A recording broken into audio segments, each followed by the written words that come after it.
Hi friends! That sounded way too bright. Hi friends, welcome. My name is Baron and this is my channel where I talk about some book stuff. I'm the Book Baron. Welcome in.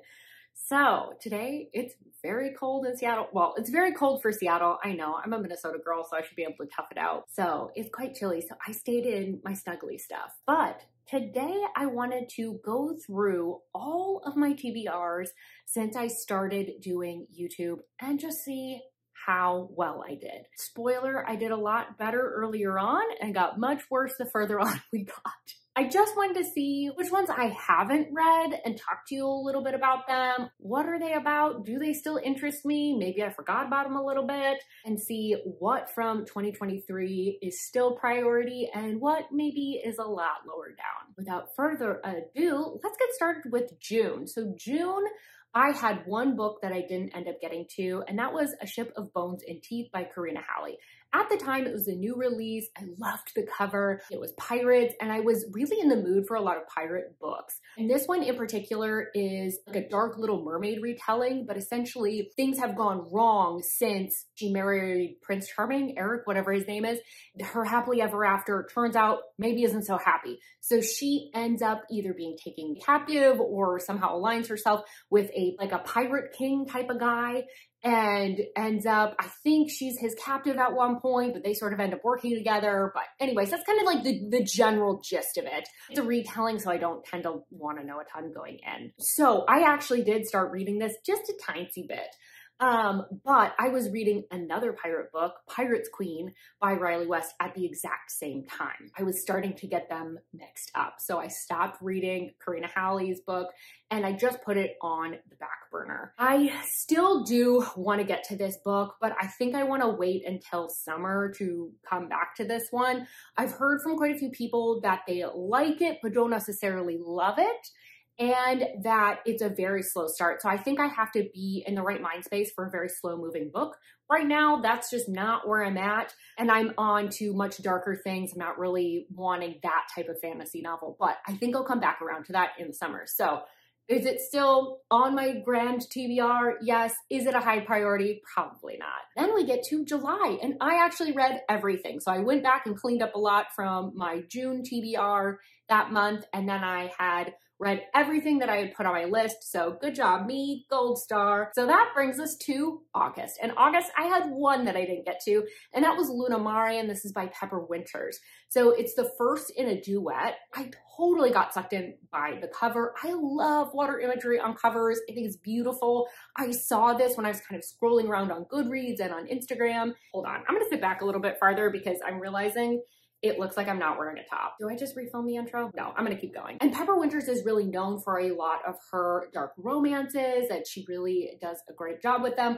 And I've heard they're very emotional. That's why I was interested in this one. So this is set in Australia, and our hero here is Aslan. And at the opening of the book, I believe he is 16. He's got a really rough home life, and he ends up being rescued during a storm by Nerita, who's being raised by these very hippie-ish marine biologists who kind of let her do whatever. They agree to take Aslan in, and their only request is stay away from our daughter because there's kind of an age gap there. But they've been in the same house for 4 years, and Aslan is having a harder and harder time denying their connection. For Aslan, that really means that he could be jeopardizing everything because he has a lot of secrets in his past that he is trying to keep there. I've also saw somewhere that Aslan is Turkish, and that Pepper Winters really did a really good job researching that. I am still quite interested in this book. This is another one, because it's taking place on the water, that I think it's probably going to be something that I'm going to want to read more so in the summertime or spring, because that's when I want to have that type of atmosphere. I think right now I want more of dark, stormy water. So something set on a seaside town in England is probably going to be more my speed right now. But it's definitely one I want to get to. I haven't read anything from Pepper Winters just yet, and that's definitely one that I think piques my interest the most. On to September. I had two books that I didn't get to, and the first one is Frost by Liza James. So I had discovered Liza James when I put this on my TBR and was ready to go on a bender, but I did a horrible thing. I decided to save it. I know, we're not doing that this year though. So this is a like dark sapphic paranormal-ish romance. I've heard it's a retelling of Snow Queen or something along those lines, and it may have a captor element. It's a little hard to tell from the synopsis, but essentially we've got Scylla, who's appeared, I believe, in some of her other books, and it sounds like she is going to be the one that ends up being taken captive. It says that she is trading one monster for another, so maybe she's going from like one captive situation to another. I'm assuming that's how she comes in contact with our other heroine. This other heroine is one of the queens of hell. She's trying to find 7 women to fill out Lilith's harem. That's about as much as I could kind of figure out from the synopsis. I've read somewhere that I think it's got some like paranormal elements, either with like demons or vampires or something along those lines. And I have read that this was actually intended to be a novella, but kind of bloomed into like a full book. So it's probably going to read a little bit more like a novella than a book, which is a good thing to keep in mind when I'm going through this. It's still very much a book that I want to read. And actually, because it's a retelling of the Snow Queen, I'm probably going to want to read it in the next couple of months while it's like cold. Actually, Seattle's supposed to get some snow, so maybe I'll read it even sooner. The other book that I didn't get to was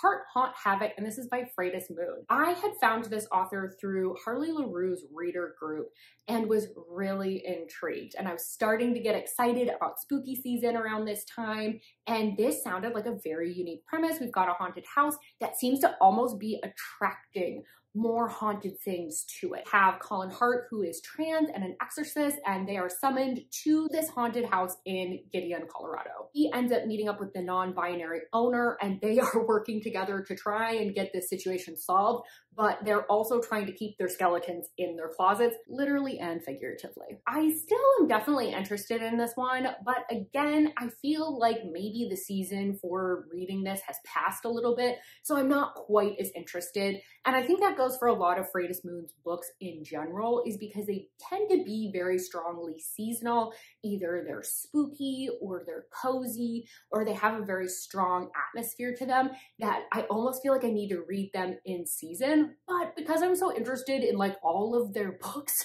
I'm kind of like, I know I'll get to another Freitas Moon. It just might not be this one in particular, because I really loved Wolfula Witch. Like seriously, that one was so good. It was one of my favorite novellas from last year. All right, now here's where things started to go downhill. With October, I knew that I was putting too many books on my list. I was in a literary high where I wanted to read everything all the time, and I was so excited about every book that I was coming across. So I put way too much, because this was the month that, if you've watched that TBR, you know I had a regular TBR and then I had a list of backups as well. So there was quite a few. I had 3 books that I did not get to. And the first one was Nakadia, and that is by Carrie Lake. It's a standalone. She's an author that I've been meaning to get to for a while, and this sounded like it was gonna have like some dark academia and be perfect for spooky season. This is about Lila, who somewhat recently had her mother pass from kind of a mysterious illness. And she kind of takes this up as like her meaning in life and decides that she's going to kind of study pathology and figure out a way to cure this disease that she suffered with. So she ends up getting into this old and very prestigious university that I believe is on a haunted island called Dracadia University. And it's there that she ends up meeting a professor who teaches, I believe, pathology. He's known as Dr. Death, and he's very enigmatic, but I am still interested in this. Again, it's a case of, I think the season for this one has passed a little bit. I might get back into it when we get a little bit further into winter, because sometimes dark academia mood kind of crops back up during like the dead of winter for me as well. So that might be one that I actually come around to sooner rather than later. All right, I don't know what's going on with the lighting, so I guess we're just going to have to suffer through. One of the other ones that I didn't get to was an MMF Sleepy Hollow retelling that Karina Hallier released. So this is part of a duet. So I was interested in this one because I love the Sleepy Hollow movie. Johnny Depp in that movie can get it. I ended up not getting to this one just because I had too many things on my list, too many things that I was excited about and wanted to read. And I saw a lot of other people getting to it, and so I just kind of like lost interest as it got more hype. Essentially, there's some sort of arranged marriage between Kat and Brom since they were children. But Brom ends up disappearing as a teenager. We fast forward, now Kat's 19, she's attending Sleepy Hollow University, and she also runs into a very enigmatic professor named Ichabod Crane. And he's kind of got like some ins with like dark magic and the occult. He's given spooky. And around this time, Brom also reappears in her life. So she's got these two men. And he's just like pops up in her class. He has no memory of where he's been, what's been happening for the past 4 years. But also Brom's personality has definitely changed. He's a little bit brash, cocky, a little bit more violent. Something's off with him. And his reappearance happens to coincide with many unalivings where people are losing their heads. That is one that I don't know that I'm as interested in. Now, I couldn't tell you why. This may be a case of like, yes, I become interested in it, like again around October timeframe, but I don't think that I would read it outside of the spooky season necessarily. My pull and interest in that book just isn't that high. Okay, this one I'm gonna be super brief on because I just talked about it in my last video, and I didn't make it to Her Soul to Take by Harley LaRue. So it's a paranormal. We've got Leon here, who's a demon that ends up getting summoned by a cult, and they want him to kill this gal named Ray. Ray is this paranormal YouTuber who's trying to like get actual footage of demons, and realizes that she might have summoned the wrong one and it's now stalking her or something along those lines. So this is a super popular one. I love Harley LaRue, but it's just one that I kind of psych myself out of every time I go to read it. So it's one I'm gonna get to for sure. It's a priority read for 2024. So I know I'm gonna get to it. It's just a matter of when. In November, there were about 5 different books that I didn't get to. Once again, I didn't do that great. So let's go through the books that I didn't get to. Another one that actually is on my priority reads list, so I'm once again gonna be super brief. It's Don't Leave Me by Eden Emery. This is a dark sapphic romance. It's second chance. It's got some isolation, and these two are stepsisters. One of them's got some secrets, but puts on a confident air, and they are now back in contact after a few years. And one of them has been pining after the other for many a year. This was one that I can't escape. I can't escape it. I've gotten recommendations on this one from friends, from Goodreads, from Storygraph. I cannot escape this book. So I know I'm gonna love it. It's just one of those that I need to take the time. I think part of the reason that I haven't been prioritizing that one is because I don't fully know what it's about, that it's making it maybe a little bit more difficult for me to get excited about it, because we've kind of got that like perfume commercial style synopsis where it's like, here's vibes. And I'm like, I need like just this much more to kind of grab onto to be interested. So I think that might be what's kind of stopping me. But once again, priority read for 2024. I can't emphasize that enough. I really, really do want to get to this one. Next up is 5,000 Nights of Obsession, and this is by Dreffy Annis, although I think she recently started going by Dreffy A now. But this one's on KU. It's a great Gatsby retelling. I know. That sounds so good. So it sounds like the heroine has actually married Jay, the main guy from Great Gatsby, and things aren't going so well. She's kind of not having the life she expected.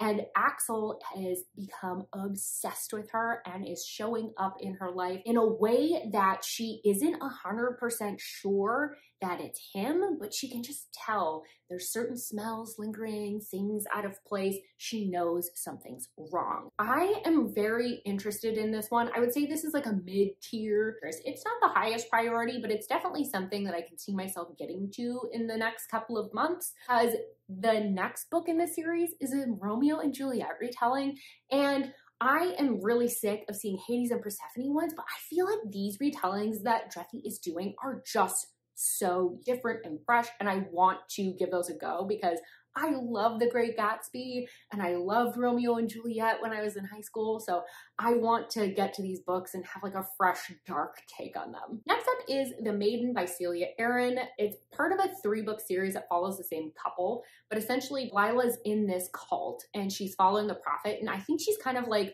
one of the special members in this cult. So the prophet has assigned his son Adam to kind of like keep her in line, make sure she's like not coming basically in contact with the outside world too much or being tainted by them, and probably to help keep her under his control in general.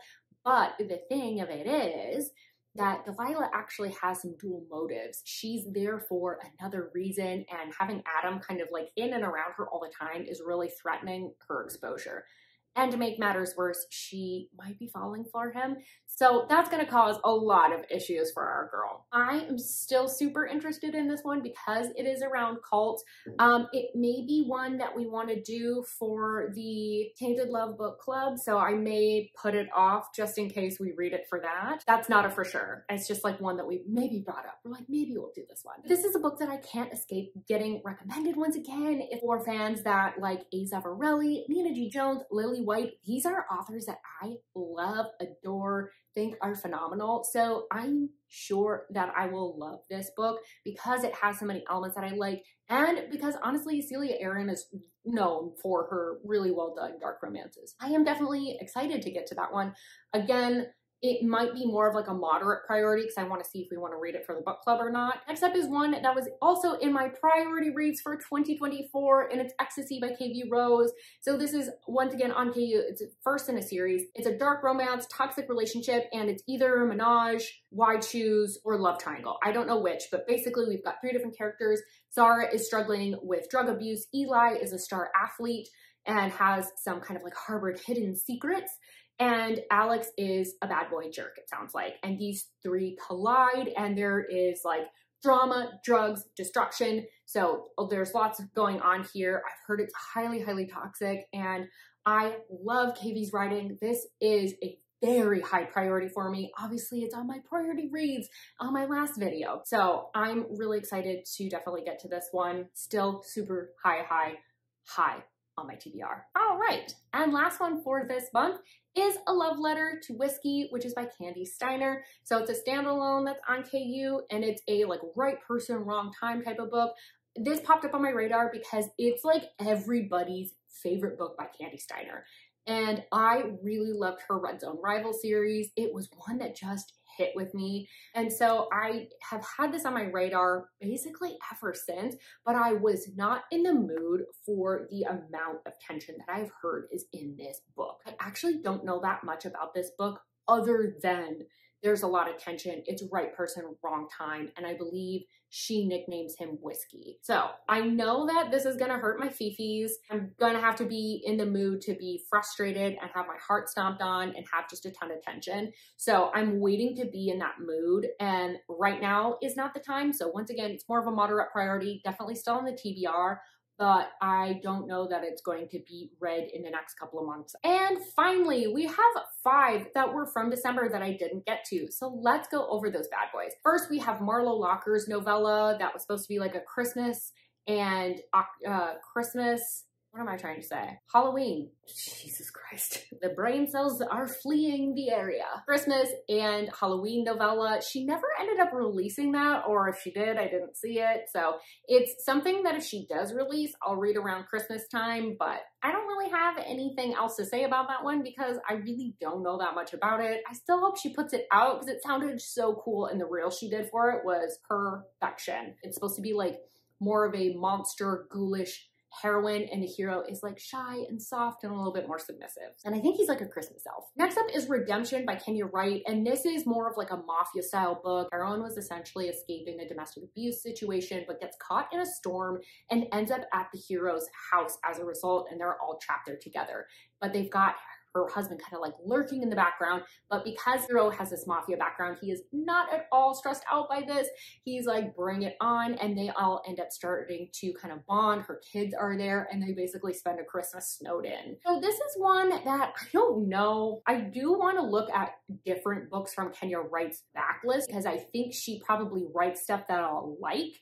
But I was trying to pressure myself at the time to put like Christmassy stuff on my TBR, even though that's like not my jam. So I think I need to just like find some other books from her backlist to prioritize instead. So definitely an author I want to get to, but I don't think that book's a priority. Next up is Lust by Drathy Annis, and this is one where it was like a step-sibling romance. I think he's running for a political office or is in a political office. He's very stunning, very handsome, known for his good looks, but he really feels like these looks are a curse because he can't get the one thing he wants, which is his stepsister. So it turns out they're kind of on trial by the gods. So it was a retelling of the Book of Tobias, I believe it was, But I'll be honest, I don't know. The further I get away from that description, the more I'm just like, I don't know that that's the book out of Jeffy A's like backlist that I really want to prioritize.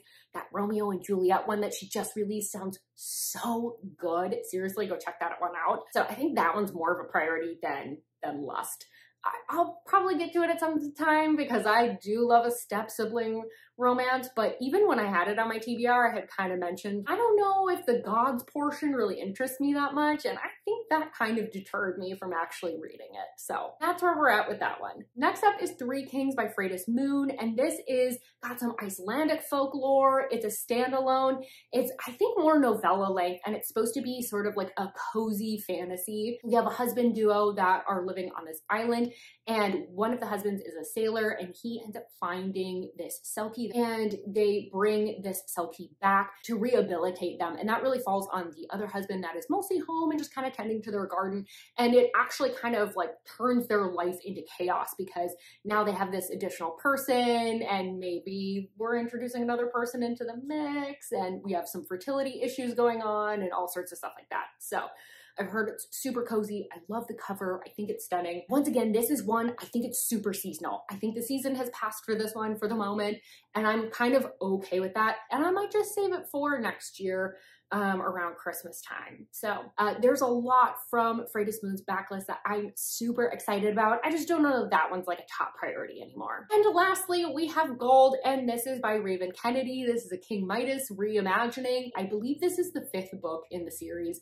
And so I don't spoil anything. I'll tell you a little bit about the first book, which is this like King Midas reimagining, and it features Auren, who is this golden woman, and she is taken captive as a saddle for King Midas. He keeps her in this very beautiful cage and uses her almost like decoration, but she believes that they are in love despite him being married. So she thinks that this cage is completely for her protection because obviously she's in love with the king, but there are some incidents that make her start questioning whether King Midas really has her best interests at heart, and makes her want to start maybe escaping.